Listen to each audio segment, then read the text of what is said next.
viewer outrage segment. You wrote in, we're taking note. Should there be a national sales tax to replace a federal income tax? Steve from Missouri says, yes, I'd gladly pay more over the year to avoid the record keeping, the planning for income taxes, preparing the income tax return.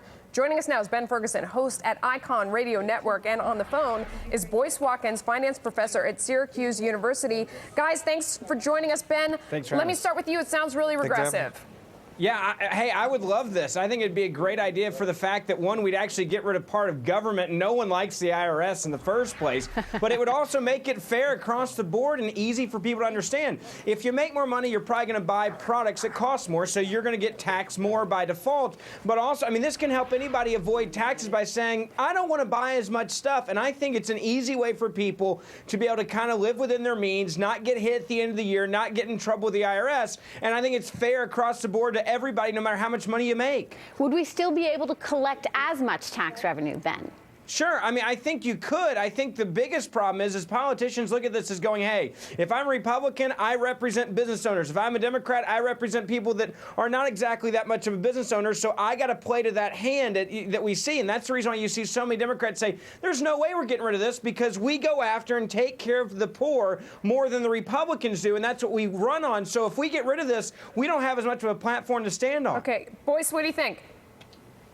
Well, I think that if you are a wealthy business owner who travels overseas a lot, then a national sales tax would be a great replacement for income tax because you're going to pay more in taxes.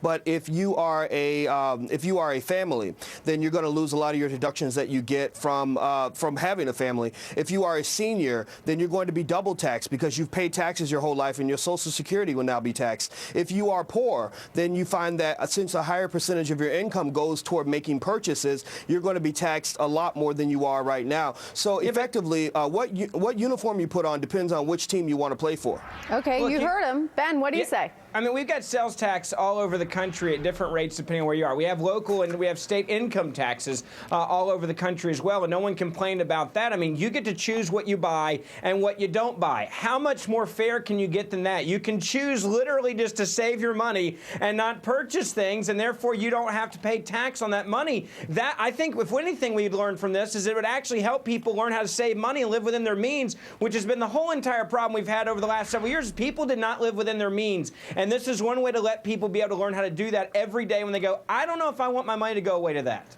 Boyce, what do you think? And by the way, that's a great phone you have there. I can see you. I'm kidding. You obviously, we got your shot back together. It's one of the new there. Video phones. Yeah. What do you think of Ben's argument? Well, you know, the reality, though, is that for many of the working, poor and working Americans, you don't always get to choose what you want to buy. It's not like you're choosing between a yacht and a Bentley. What you're doing is you're buying eggs, you're buying milk, you're buying clothes for your kids. So you don't really have as much choice as we'd like to think. And then also, this particular kind of tax would benefit those who like to save and invest, which tend to be the wealthiest Americans. And in fact, in America, we have one of the worst distributions of wealth in the entire world among industrialized nations. The richest 1% of Americans have hoarded about 42% of the wealth that's been created over the last 20 years. Well, what's wrong with it is that it creates instability in our country. You have people in this country that work their tails off, that invest, that take risks, and then therefore you don't like them because they save that money and want to pass it down to the generations?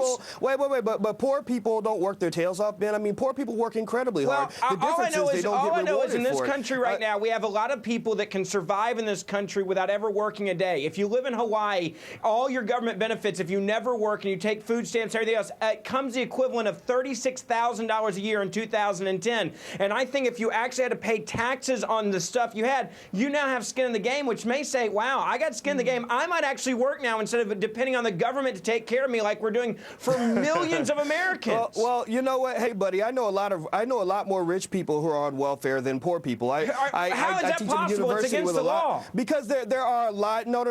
There are various types of welfare. That's the weakest argument I've heard. When you're making your money by shuffling stocks and not getting up and doing an honest day's work, then to some extent, some can argue that's a form of welfare. So now stockbrokers are evil? This is my point. This is my point. No, I didn't say that they're evil. I said they should pay taxes. You did. That's what I'm saying. What you just did is you just went after capitalism, and basically you assume that everyone that makes a decent living or that makes six figures or that works hard and by the way, you can lose money every day in the stock market. And I think a lot of wealthy people have done that over the last couple of years. You turn them into some type of evil, horrible person that is not ever paying their fair share when they pay the majority of taxes in this country.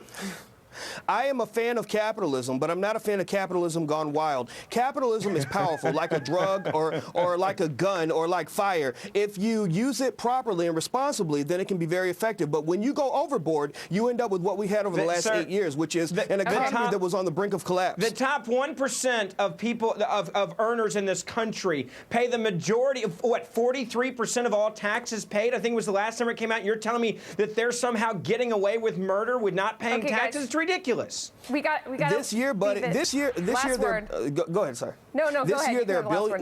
This year, there are several billionaires who did not pay a penny in estate tax because the estate tax was repealed for 1 year. So the reality is that, the rich don't. And those people never employ people. I make a decent amount of money, and believe me, if I wanted to get away with not paying taxes, I could probably do that. Okay, you'll have to tell me how to do that later, because that sounds really interesting, guys. That's coming up.